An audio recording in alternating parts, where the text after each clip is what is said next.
barbarkayga mid waxa ku sugan xildhibaan Cabdikariin Dayr oo ka tirsan golaha sharci dejinta dawladda SSC Khaatumo waxa uu wehelinayay waftiga uu hogaaminayay madaxweyne ku-xigeenka SSC Khaatumo Dr. Maxamed Cabdi Ismaaciil Shiine maanta waxa ay kormeereen taliska guud ee ciidanka daraawiishta SSC Khaatumo ee ku yaala gobolka Cayn xildhibaana soo dhawow ka waran booqashada maanta aad ku timaadeen taliska gobolka Cayn aad iyo aad u mahadsan yihiin saraakiisha ciidanka iyo difaaca gobolka Cayn taliska aaga soo joogto runtii aad baan ugu faraxsanahay inaan booqanay ciidankani waa ciidankii keenay guusha weyn ee Gooja Cadde ee shalay la xusayay 25 Agoosto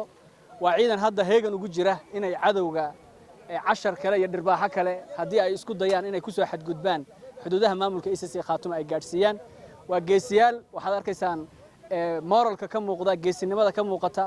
iyo sida ay diyaar ugu yihiin inay mar kale sharafka shacbigooda iyo dawladooda ilaaliyaan farxad gaar ah noo tahay safarkan waa safarka ugu qiimaha badnaa ee aan ku soo gaarno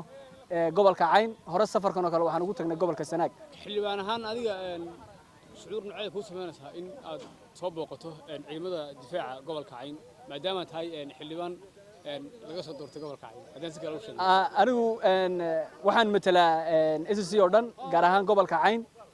dareen gaar ah ciidanku aniga ay leeyihiin maadaama aan ahay xildhibaan inta badan ka warhaya xaaladda ciidanka jiidahana aan u hoyday si gaarana aan maaragtay xuquuqdooda inay helaan ugu doodayay waxaan mar walba dhiiri gelinayaa in ciidanka daryeelkooda iyo xuquuqdooda joogto looga dhigo maamulka iyo shacbiga SSC-na ay heegan u galaan sidii ciidankaasi u noqon lahaa ahmiyadda koobaad labaad xildhibaan mid kamid ah hadal jeedinaha ugu dambeeyay waxa daliil u jeedisay xafiisyada ugu sareeyay madaxtooyada SSC Khaatumo